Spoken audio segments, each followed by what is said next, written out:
Alors, vous savez que j'ai déjà fait dans le passé une série que j'ai intitulée Face à face avec Jésus. Et cette série de messages, et même il y a de nouveaux messages, parce que Siméon, que j'ai prêché à la fin décembre, tombait aussi dans la face à face avec Jésus. C'est là où je veux mettre mon attention dans les années qui me restent. C'est surtout emmener les gens, aidez-nous tous à nous mettre devant Jésus et évidemment, laisser Jésus changer nos vies. Laisser Jésus nous toucher, entrer en dialogue avec lui et grandir en lui. Alors aujourd'hui, on va regarder Jean-Baptiste, le patron, si je comprends bien, du Québec. Mais oui. Qui l'aurait su? Ben toi, tu sais. Il y a le patron saint de Québec, ou du Québec. Et alors, aujourd'hui, on va le regarder. Et le titre, c'est Même le plus convaincu et convaincant sera testé. Parce que Jean-Baptiste, c'est un convaincu et un convaincant. Alors, on va voir sa vie, et c'est sûr, on ne parle pas seulement de Jean-Baptiste, on est là aussi pour dire, OK Seigneur, qu'est-ce que toi tu me dis à moi, dans ma vie, à travers la vie de Jean-Baptiste. Luc 3, 1 à 3, on va regarder Jean-Baptiste qui arrive en scène. À cette époque, Tibère est empereur depuis 15 ans. Luc 3, Ponce Pilate est préfet de Judée. Hérode Antipas gouverne la Galilée. Philippe, le frère d'Hérode Antipas, gouverne Ithurée et Traconite. Lysanias gouverne l'Abilene. Anne et Caïphe sont grands prêtres. Alors, il met le contexte. Et à ce moment-là, dans le désert, Dieu adresse sa parole à Jean, le fils de Zacharie. On ne va pas parler de ses débuts, hein? Il est né d'Élisabeth et de Zacharie. Et Jean va dans toute la région du Jourdain et il lance cet appel. Faites-vous baptiser pour montrer que vous voulez changer votre vie et Dieu va pardonner vos péchés. Alors, ce qui m'encourage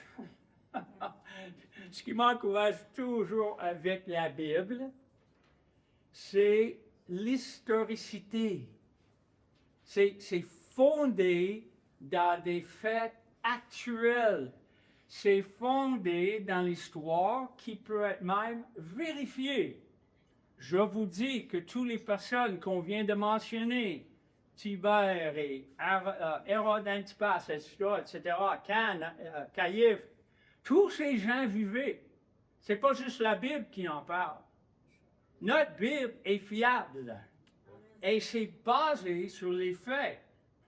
À l'opposé, exemple de l'hindouisme, bouddhisme, islam, il y a des légendes, il y a des mythes, il y a tout ça, mais ce n'est pas fondé. Nous sommes fondés dans la réalité de la vie humaine. Et personnellement, ça m'encourage parce qu'on peut aller vérifier. Même, évidemment, la personne de Jésus est vérifiable en dehors de la Bible. Ce n'est pas juste la Bible qui en parle de Jésus. Alors, quand Jean arrive, Dieu lui parle. Il a déjà passé du temps isolé. C'était pas un gars sociable, disons. Jean n'était pas sociable. Il y avait un appel d'être isolé et arriver au bon moment. Et il appelle les gens au baptême. Et ce genre de baptême était souvent réservé aux non-juifs qui voulaient se convertir à la religion juive. Alors, en se faisant baptiser de cette manière, tous les Juifs qui viennent écouter Jean-Baptiste et qui viennent se faire baptiser démontrent toute une humilité, toute une repentance, parce qu'ils s'abaissent comme au niveau des prosélytes, des convertis non-juifs. Alors, c'est quelque chose. Et c'est ça le message que Jean-Baptiste dit. Quelqu'un crie dans le désert et s'identifie basé sur Ésaïe. Quelqu'un crie dans le désert. Préparez la route du Seigneur. Faites-lui des chemins bien droits. On remplira tous les ravins, on aplatira toutes les montagnes et toutes les collines, et les tournants de route deviendront droits. On remettra les mauvais chemins en bon état. On a besoin de cela pour aujourd'hui. Hein, les nids de poules de 2 pieds. Mais tout cela, pourquoi? Il dit on va nibler, on va aplatir, on va enlever les tournants de la route. Tout va être mis en bon état et tous verront que Dieu veut les sauver. Ces versets font référence à l'arrivée d'un roi. Lorsqu'un roi arrive ou va arriver en ville, vous êtes certain que les gens de cette ville, village, ils préparent comme il faut. Alors, ils couchent les nids de poudre et ils aplatissent, ils essaient de rendre facile l'entrée du roi. Et c'est ça le rôle de Jean-Baptiste. Il est un messager, il est un précurseur du Messie qui viendra après lui. Et c'est intéressant de voir, il dit clairement, le désir de Dieu, il veut sauver les êtres humains, bien plus que vouloir nous punir. C'est ça ce qu'il dit. Même Jean-Baptiste, c'est son message est tranchant, je vous assure, on va le regarder. Mais c'est sûr, ceux qui refusent ce Messie vont souffrir les conséquences. Parce qu'ils continuent. Des foules viennent pour que Jean les baptise, et Jean leur dit, espèce de vipère. Quel accueil! Bienvenue tout le monde, espèce de vipère! C'est un gars, j'ai dit tranchant, je voulais dire tranchant. La colère de Dieu va venir, et vous croyez que vous pouvez l'éviter? Qui vous a dit cela? Et il appelle les gens de bonnes actions, de vrais changements. Et vers la fin, déjà la hache est prête à attaquer les racines des arbres. Tous les arbres qui ne produisent pas de bons fruits, on va les couper et les jeter dans le feu. Wow! Alors c'est un gars qui appelle les gens à la repentance, confession de leurs péchés et pas seulement confession des lèvres, mais action, changement de vie.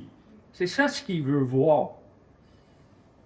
Et ça dit que ses auditeurs doivent se préparer pour le Messie de Dieu, qui va juger les méchants, qui refusent de changer leur vie et se faire baptiser. Alors, ça c'est le rôle de Jean-Baptiste. Alors, c'est évident qu'après tant d'années où il n'y avait pas de prophète en Israël, il semble qu'il y avait à peu près 400 ans entre Malachie et l'arrivée de Jean-Baptiste, le peuple, prochain diapo s'il vous plaît, le peuple attend ce qui va arriver. Et tous se demandent en eux-mêmes, ben, Jean-Baptiste est peut-être le Messie. Mais Jean leur répond à tous, moi, je vous baptise avec de l'eau, mais il vient celui qui est plus puissant que moi. Je ne suis pas digne de lui enlever ses sandales, il vous baptisera avec le Saint-Esprit. Et dans la cour, il tient son vanne dans les mains pour séparer le grain de la paille. Il va ranger son grain dans le grenier, mais la paille, il va la brûler dans le feu qui ne s'éteint pas. Wow! Intéressant qu'il y a un verset que je l'ai pas mis qui dit c'est comme cela que Jean-Baptiste prêchait la bonne nouvelle. Alors, bonne nouvelle, mauvaise nouvelle, les deux ensemble. Alors, mais il accomplit sa mission.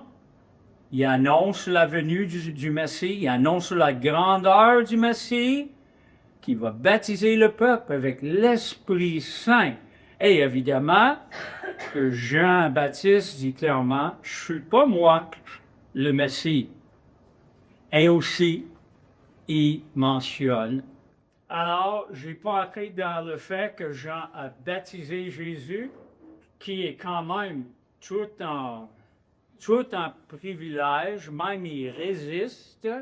Jésus dit, baptise-moi, puis il dit, wow, wow, c'est moi qui ai baptisé toi.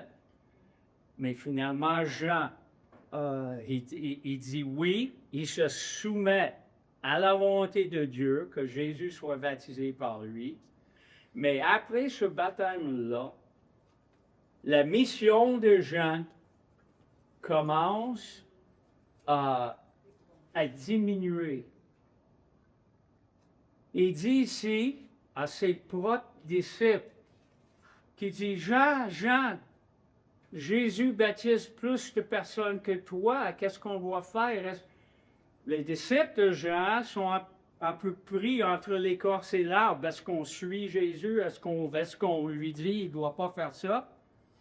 Alors Jean dit, mes disciples, vous êtes témoins que j'ai dit, je ne suis pas le Messie, mais je suis celui qui a été envoyé devant lui. Celui qui a la mariée, c'est le marié. Ah, le français. Mais l'ami du marié reste près de lui. Il écoute. Il est tout joyeux d'entendre la voix du marié. Alors je suis donc dans la joie et maintenant, ma joie est complète. Lui, Jésus, doit prendre de plus en plus de place et moi, de moins en moins. On commence à voir Jean-Baptiste qui comprend très bien sa mission. Annoncer, préparer le chemin pour le Messie. Alors, et on voit qu'il est content. Il n'est pas en train de concurrencer avec Jésus. C'est quelque chose, hein? Une des choses les plus difficiles dans la vie pour au moins certains types de personnalités, une fois que tu es rendu, entre guillemets, vedette, te reculer et soutenir quelqu'un d'autre. C'est attirant d'être vedette. Jean-Baptiste était vedette. Tout le monde venait à lui. Il y avait beaucoup de pouvoir sur le peuple. Et ça démontre la qualité de cet homme-là qui reconnaît, mon rôle est en train de terminer. Moi, je dois reculer et je dois vraiment laisser Jésus prendre son envol. Mais je ne sais pas, est-ce que Jean-Baptiste a une idée de ce qui va suivre? La Bible ne nous le dit pas. Mais ce que la Bible nous dit, Hérode Antipas, qui gouverne la Galilée, a pris pour femme Hérodiade, la femme de son frère Philippe.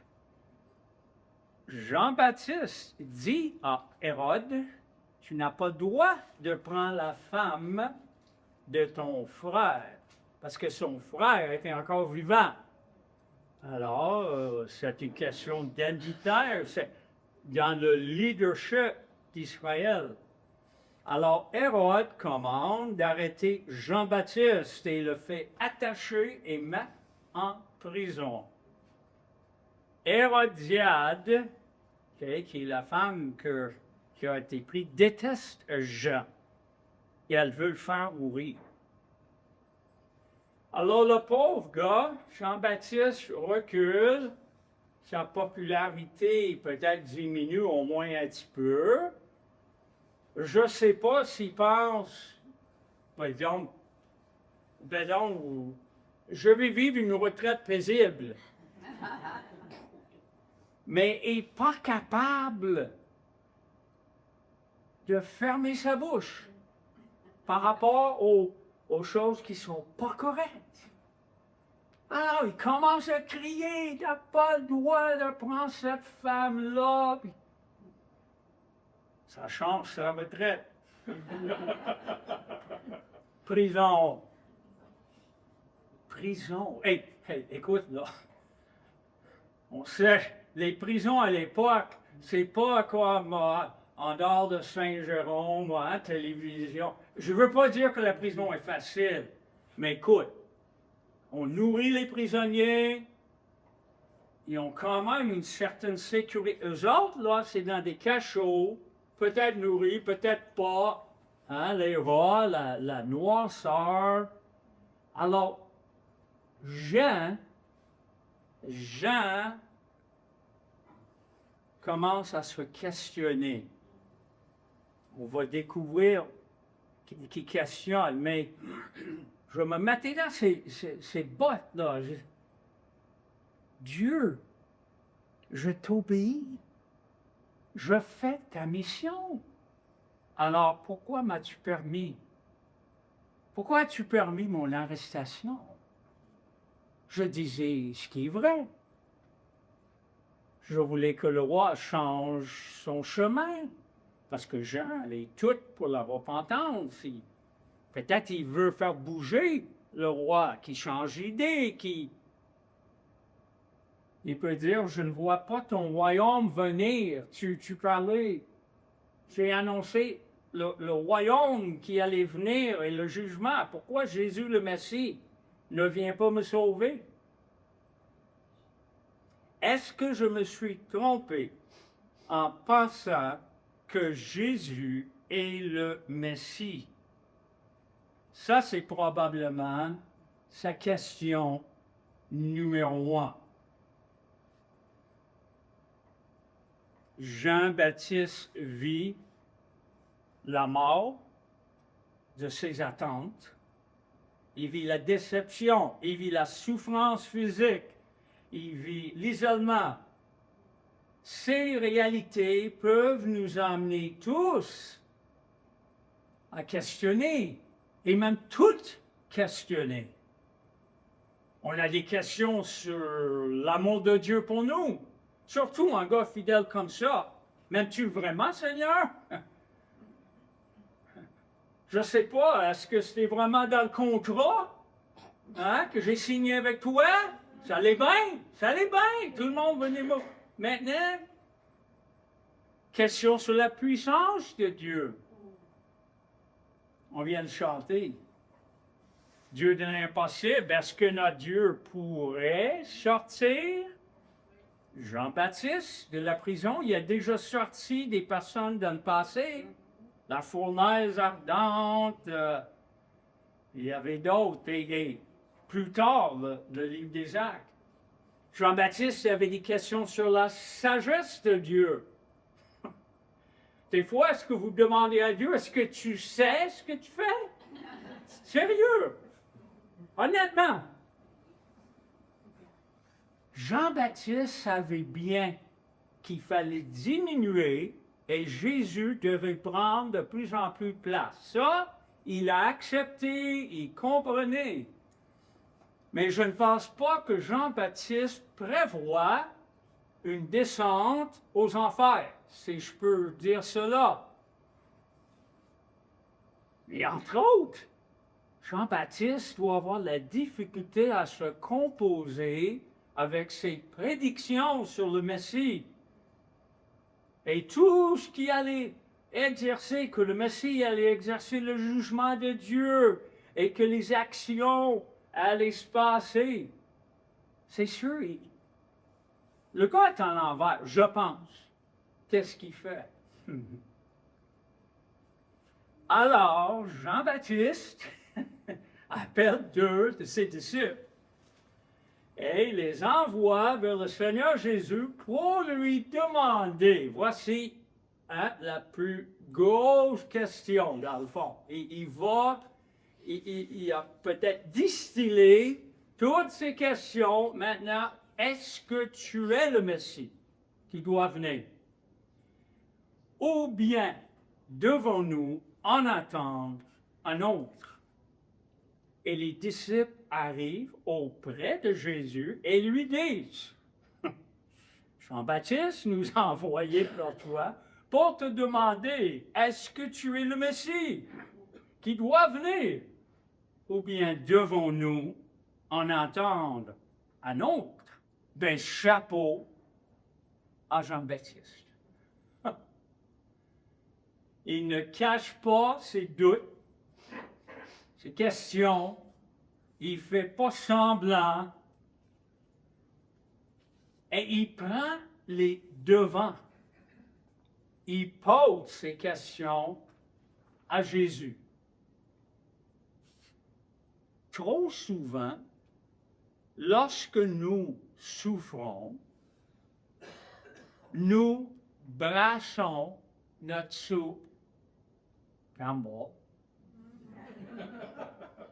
sans vraiment faire face à Jésus. Comprenez-vous? C'est comme on brasse à part. C'est comme Jésus est là. Moi, je brasse ma soupe. Pourquoi? Qu'est-ce qui se passe? Ma vie est pourrie. Toutes les... Mais Jean-Baptiste, malgré la souffrance, il garde son focus sur Jésus et il pose sa question clé à Jésus. Il n'essaie pas de répondre lui-même par toutes ses facultés. J'ai toutes ces questions, il se dit, bon, il y a une seule personne qui est capable vraiment de me répondre. Alors, et nous, comme j'ai dit, il y a des leçons à tirer de ce gars qui a vécu il y a 2000 ans. Sommes-nous aussi francs avec Jésus par rapport à nos vies, nos questions, nos problèmes? Sommes-nous aussi transparents, vulnérables, lorsque la souffrance ou la déception nous fait questionner Jésus? Est-ce qu'on va directement en prière au Seigneur? Ou est-ce qu'on est à part, dans notre coin, en train de brasser cette mauvaise soupe habitant? Aqui beau, puis c'est pas la gapo. Tu ça c'est que. En réalité, je mange habitant, je mange pas. Est-ce qu'on peut vider notre cœur honnêtement devant lui? Foi, Jean-Baptiste le fait. Est-ce qu'on saute dans les psaumes? Après 50 X années de vie chrétienne, je commence à regarder les psaumes, puis je dis, est-ce que David est toujours poursuivi? Parce que chaque psaume, est-ce qu'il y a tant d'ennemis, tant de méchants que c'est sérieux? Parce que chaque psaume, le gars, tout le monde veut ma mort. Puis... Alors, quand on saute dans les psaumes, on va trouver quelque chose parce que c'est plein de cris de cœur. Ouais.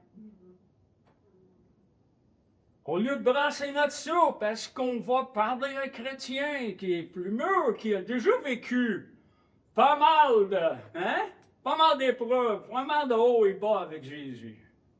Ou est-ce que nous nous cachons, essayant d'ignorer nos questions, nos doutes, nos déceptions? Ah bon, chrétien, pense pas ça. un bon chrétien et on continue à brasser. Ouh! OK. Changement, s'il te plaît. Alors, évidemment, les deux gars, ils vont là. Et Jésus répond aux disciples de Jean-Baptiste. Bon, allez, racontez à Jean ce que vous avez vu et entendu. Les aveugles voient clair, les boiteux marchent bien, les lépreux sont guéris, les sourds entendent, les morts sont ressuscités. Et les pauvres reçoivent la bonne nouvelle. Conclusion de Jésus, deux traductions différentes. Il est heureux, celui qui ne refuse pas de croire en moi. Ou bien, heureux, celui qui ne perdra pas la foi à cause de moi. À cause. Wow. Mais, alors il dit, beaucoup d'actions. Non, ce n'est pas le jugement. Beaucoup d'actions, bonnes actions. Mais c'est comme il prend la question de Jean-Baptiste, il le ramène à lui-même. Heureux celui qui ne perdra pas la foi à cause de moi. On peut perdre la foi, ça semble bizarre. Perdre la foi à cause de Jésus. Quoi? Mais oui. Parce qu'il n'agit pas en ma faveur. Parce qu'il me déçoit. Parce que je pensais, j'avais une attente, puis l'attente ne s'est pas réalisée. C'est sa faute. On peut perdre la foi à cause de Jésus. Évidemment, notre perception de Jésus, notre pensée de Jésus. Mais c'est sûr que Jésus nous dit, va plus loin, faites-moi confiance, continue à me suivre. Et c'est ça qui communique à Jean-Baptiste. Alors, les deux disciples, hein, ils se dépêchent pour retourner à Jean-Baptiste. Et Jésus, c'est incroyable. Jean-Baptiste questionne, dans un cachot, il a ouvert sa grande gueule, tout ça. Mais Jésus choisit de le louanger publiquement.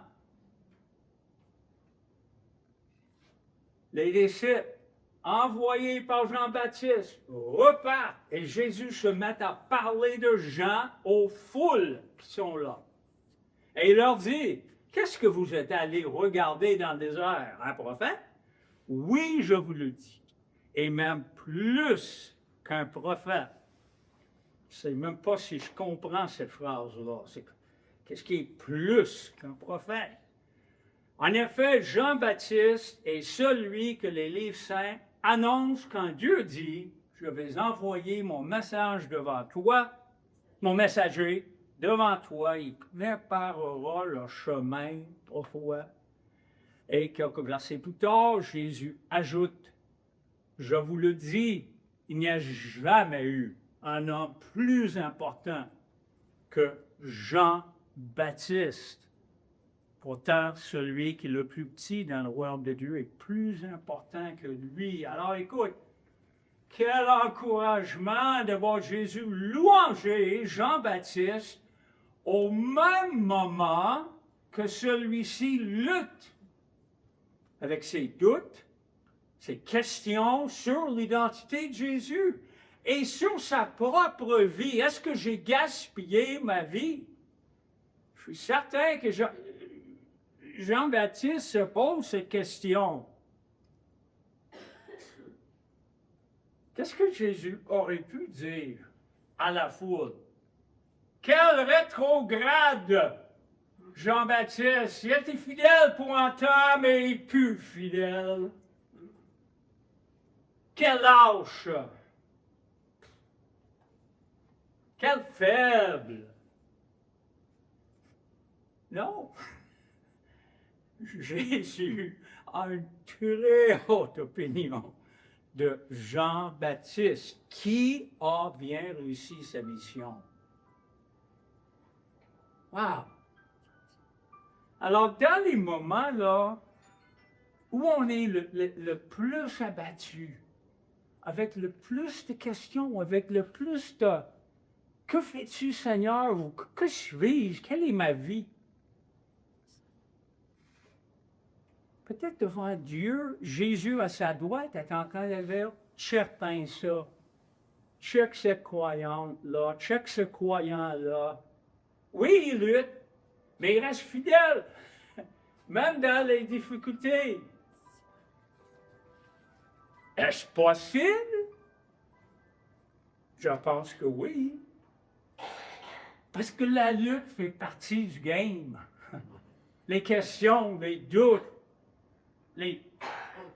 Hey, franchement, là, je vous dis, depuis ma retraite, je pense à ma vie.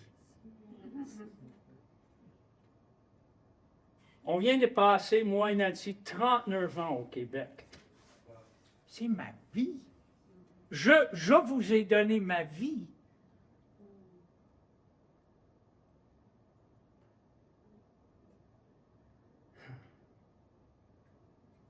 Ça crée des questions. Est-ce que j'ai bien dépensé ma seule vie? Mais est-ce que Dieu est dérangé par cela? Jésus veut que je lui en parle. De mes rêves, de mes espoirs, de mes déceptions, de mes questionnements, Amen. Je suis convaincu. Je suis à la bonne place. Même si des fois, je ne veux pas ici. Comprenez-vous? Ici. Surtout en février. Oh, boy. Terminons avec Jean. Anyway, je suis tout à fait convaincu. Je vous aime énormément. Dernier.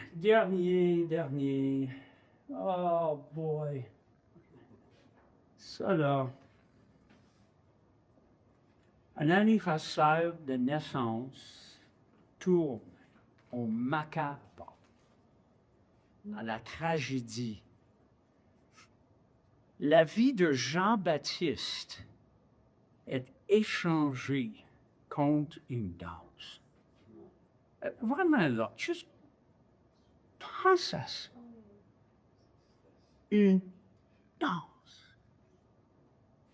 Un roi qui, quoi, sensuel, méchant, une danse. Le jour de l'anniversaire d'Hérode, Salomé, la fille d'Hérodiade, oh, intéressant, la fille de la femme que Jean-Baptiste a dit, Hérode, hein, tu ne devrais pas être avec Hérodiade.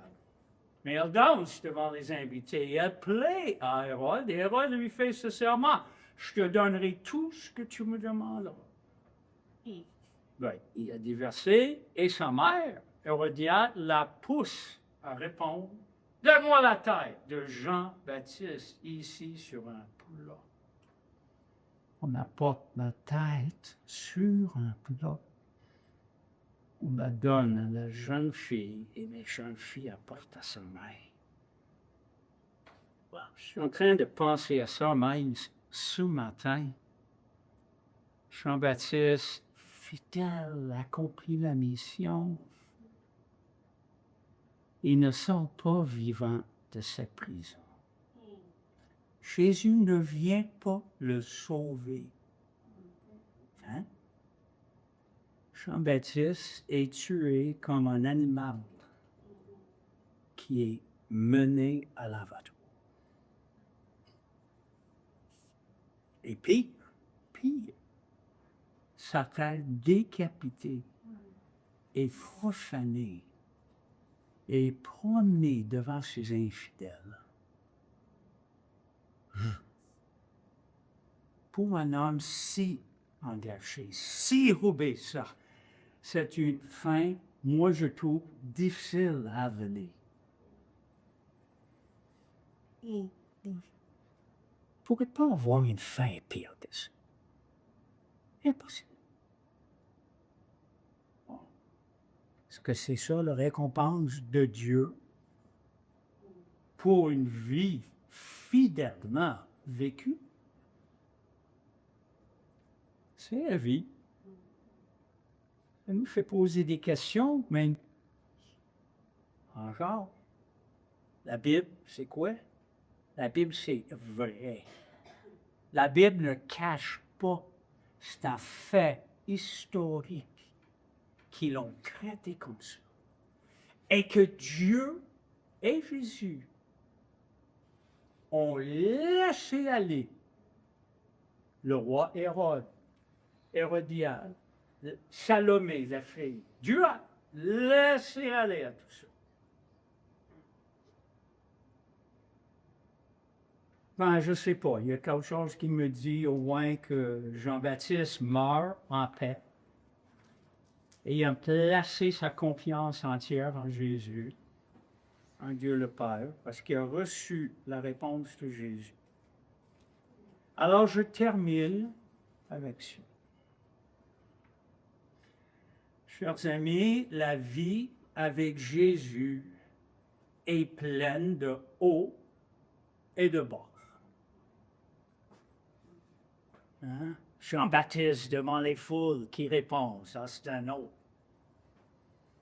Bas, prison. Notre vie est pleine de questions, même de la confusion des fois. Et ces choses, c'est autant pour les chrétiens matures que pour le jeune chrétien.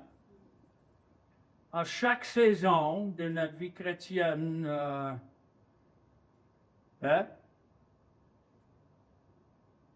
Dieu ne nous garantit pas une vie chrétienne sans obstacle, sans persécution, sans mort. Ce que Dieu nous promet, par contre, à travers les défis, souffrances de cette vie-ci, Dieu nous promet que sa vie divine va nous transformer et que lui va resplendir par nos vies de tous les jours. Et il nous assure qu'il est bien capable de relationner avec nous, de nous soutenir durant tous nos temps de questionnement, jurons. Alain nous en avait parlé. Dieu lui a dit, merci, au moins quand tu jures après moi, tu me parles. Merci. Alors, Seigneur, merci pour Jean-Baptiste, merci que ça touche à nos vies, la fidélité de cet homme, ses questionnements réels, doutes réels. Alors, Seigneur, remplis-nous et fais-nous grandir à travers les hauts et les bas. Et avant tout, qu'on revienne toujours à toi pour les réponses. Que notre focus revienne toujours à toi. Oh Seigneur, on ne veut pas brasser notre soupe loin de toi. On veut le faire avec toi, devant toi. C'est ça notre prière. Amen. Amen.